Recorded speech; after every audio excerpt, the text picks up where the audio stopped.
ជំរាបសួរអ៊ំពូមីងបងប្អូនទាំងអស់គ្នាថ្ងៃនេះគឺថាបុកល្ហុងឆ្ងាញ់មែនតើបងប្អូនទាំងអស់គ្នាអើយបុកល្ហុងស្រែបន្លែក្បែរផ្ទះរបស់យើង4 5មុខហ្នឹងណានិយាយពីថាឆ្ងាញ់មែនតើនឹងហើយបងប្អូនទាំងអស់គ្នាឃើញទេពីថាទំនងឆ្ងាញ់ខ្លាំងមែនតើមិនធម្មតាទំនងទេបងប្អូនទាំងអស់គ្នាអើយឆ្ងាញ់ទៀតណោះបងប្អូនទាំងអស់គ្នានឹងហើយបន្លែតែក្បែរផ្ទះយើង3 4 5មុខហ្នឹងថាឆ្ងាញ់ហ្មងជាដំបូងគឺយើងធ្វើការតបេល្ហុងមកបងប្អូនហើយល្ហុងគឺថាដួលដើមឯតែផ្លែល្អខ្លាំងមែនតើបន្ទាប់មកគឺយើងតបេតកួនយើងភ្លៀងធ្លាក់មកប្រហែលមេឃនិយាយពីថាលាស់ឡើងខ្ចីល្អកហ្មងធ្វើឲ្យយើងទ្រាំចិត្តមិនបានណាបងប្អូនទាំងអស់គ្នាបន្ទាប់ពីយើងបេល្ហុងហើយបេតកួនហើយយើងក៏ដើរយកតកួនយកទៅទុកបងប្អូនទាំងអស់គ្នាហើយបន្ទាប់ពីយើងដើរយកតកួនយកទៅទុកហើយយើងក៏ទៅបេះត្រួយកន្ទួតបុកល្ហុងខ្មែរយើងបែបនេះជាមួយនឹងត្រួយកន្ទួតគឺត្រូវគ្នាខ្លាំងមែនតើហើយក៏ផ្លេចដែរក្រូចឆ្មាខ្មែរបែបនេះបងអូនអើយនិយាយពីថាទឹកច្រើនមែនតើហើយជូរជ្រះខ្លាំងមែនតើបងអូនទាំងគ្នាឃើញទេតូចៗណាហ្នឹងហើយគ្រឿងផ្សំរបស់យើងគឺថាល្ហុងតកួន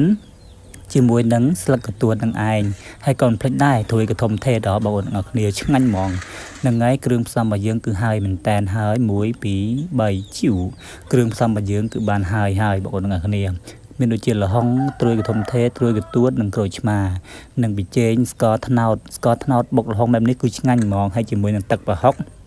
ហើយនឹងប្រហុកចិញ្ច្រាំរបស់យើងបន្តិចដែរហើយក៏ផ្លេចដែរម្ទេសនិយាយពីថាខ្ទឹមសហើយនឹងម្ទេសរបស់យើងម្ទេសខ្មែរបែបនេះឆ្ងាញ់បងប្អូនទាំងគ្នាហើយហ្នឹងហើយគឺថាយើងដាក់ម្ទេសខ្ទឹមសយើងបុ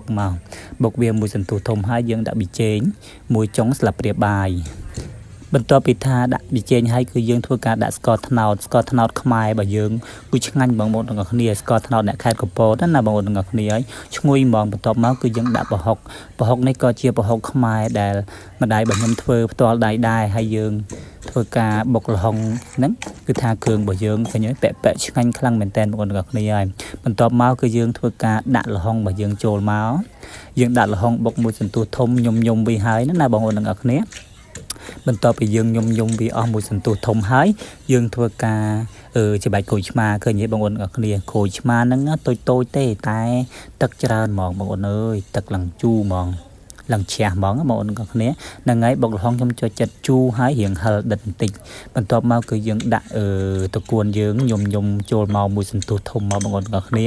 ដើម្បីឲ្យចូលជាតិគ្នាណាបងប្អូនឃើញទេទំនងខ្លាំងណាបងប្អូនអើយនិយាយពីថាទំនងហើយមិនធំតែទំនងទេគឺឆ្ងាញ់ដូចខ្ញុំនិយាយចឹងបុកល្ហុងបែបស្រែខ្មែរយើងតាមបន្លែក្បែរផ្ទះទិញទួចណានិយាយពីថាឆ្ងាញ់បងប្អូនទាំងគ្នាអើយខ្ញុំហូបឡើងណែនមាត់ហ្មង